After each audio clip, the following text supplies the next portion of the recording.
les néonicotinoïdes aujourd'hui sont interdits en France et quasiment la totalité a été interdite dans l'Union européenne suite au vote de la loi française les interdisant.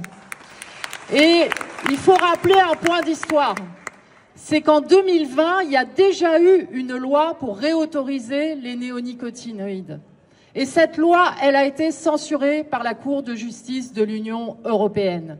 Et c'est pour ça, en fait, qu'ils reviennent encore une deuxième fois avec la loi du plomb pour autoriser en France un des derniers néonicotinoïdes qui est encore autorisé dans l'Union européenne, qui s'appelle l'acétamipride et qui est présenté comme étant soi-disant moins nocif, etc., mais qui est une catastrophe pour les pollinisateurs sauvages, pour les oiseaux, pour les vers de terre et pour la santé humaine. Alors, j'avais envie de vous demander qui a encore besoin d'informations sur l'acétamipride, sur les néonicotinoïdes et sur la loi du plomb. Peut-être que ici, je pense que tout le monde est au courant.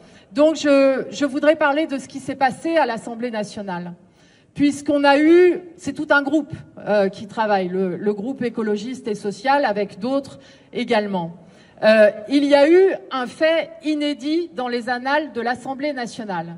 C'est que ceux qui sont pour la loi du plomb, le rapporteur de la loi du plomb, dépose une motion de rejet, non pas pour que le texte soit rejeté, mais pour qu'il soit approuvé plus rapidement. C'est sans précédent dans les annales de l'Assemblée nationale. Et il y a quelque chose que je voudrais vous expliquer parce que j'ai entendu un certain nombre de questions, puisque évidemment, il y a eu tout un plan de com du gouvernement, de la FNSEA, d'un certain nombre de soutiens de la proposition de loi Duplomb. D'ailleurs, parlons de monsieur Laurent Duplomb, qui considère que le réchauffement climatique est bénéfique. Ce sont ses mots.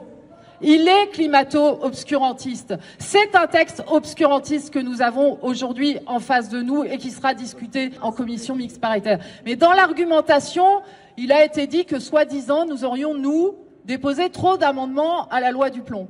Alors, je voulais vous dire un mot du contenu des amendements qu'on a déposés. C'est simple, on a déposé en moyenne 55 amendements par député du groupe écologiste. C'est pas ce qu'on appelle de l'obstruction, et croyez-moi, quand on veut faire de l'obstruction, on sait parfaitement bien en faire. Dans les amendements que nous avons déposés, il y a quoi ? Il y a le fait que toute agricultrice et tout agriculteur en France doit avoir droit à une information sur les maladies professionnelles liées aux pesticides et sur l'existence d'un fonds d'indemnisation. Il y a le fait que la France ne peut signer aucun accord de libre-échange qui ne prévoit pas une réciprocité et des mesures miroirs, c'est-à-dire qu'on n'importe pas en France de la nourriture qui a été produite avec des pesticides interdits sur notre sol. Il y a le fait que si on interdit les néonicotinoïdes en agriculture, ils doivent aussi être interdits dans les colliers antipuces pour les chats, dans les insecticides à la maison, etc.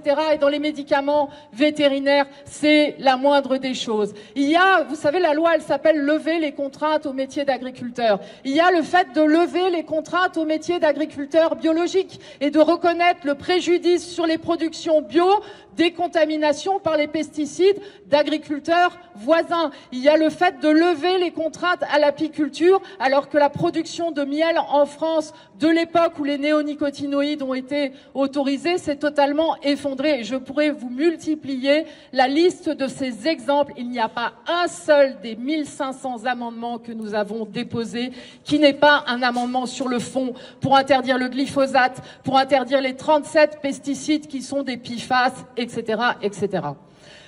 La suite, maintenant, et les leçons à retenir de ce qui est en train de se passer. Demain, il y a une commission mixte paritaire. C'est une sorte de conclave. Il n'y a pas de transparence des débats. On ne sait pas ce qui s'y passe. On aura Benoît Biteau qui sera dedans, ainsi que quelques autres collègues, et on aura le texte qui en est issu. Ensuite, ce texte, il sera soumis au vote de l'Assemblée nationale le 8 juillet. Donc, après la journée de mobilisation d'aujourd'hui, après les initiatives qui auront lieu demain, il y a un coup de collier à donner avant le 8 juillet qui se joue au bouton de veste député par député. Parce qu'un certain nombre de députés, même s'ils ne partagent pas tous nos combats, toutes nos idées, même s'ils sont favorables même à d'autres articles de la loi du plomb, ils ont la main qui tremble avant de réautoriser en France un pesticide dont on le sait notoirement les dégâts sur la biodiversité et sur la santé humaine. Et donc il y a un travail à faire pour arracher le maximum de votes contre et dire aux députés qui courageusement, ne voulant pas être partie prenante du vote pour la loi du plomb, voudraient être absents, avoir piscine, ne pas se faire prendre la main dans le sac, que ceux que nous regarderons, c'est ceux qui ont le courage de venir en séance et de voter contre, comme des députés que je vous demande d'applaudir, Sandrine Lefeur, Pascal Lecamp et d'autres qui ont eu le courage déjà de voter contre la motion de rejet. Nous avons besoin d'élargir ce cercle des députés qui sont de ce qu'on appelle le socle commun, ce que vous voulez, qui vont voter contre la loi du plomb. Et puis la dernière chose que je voudrais dire, c'est qu'on doit comprendre ce qu'on a en face de nous. On a en face de nous un Trumpisme à la française. Et la tactique du Trumpisme, qui a été largement théorisée par les ingénieurs du chaos, c'est ce qu'on appelle flood the zone. C'est qu'en fait, il y a une régression spectaculaire par jour. Et nous, on est dos au mur sur la défensive et on ne sait plus où donner de la tête. Et à peine qu'on est en train de se mobiliser pour dénoncer quelque chose, qu'il y a encore un autre quelque chose qui est scandaleux, etc.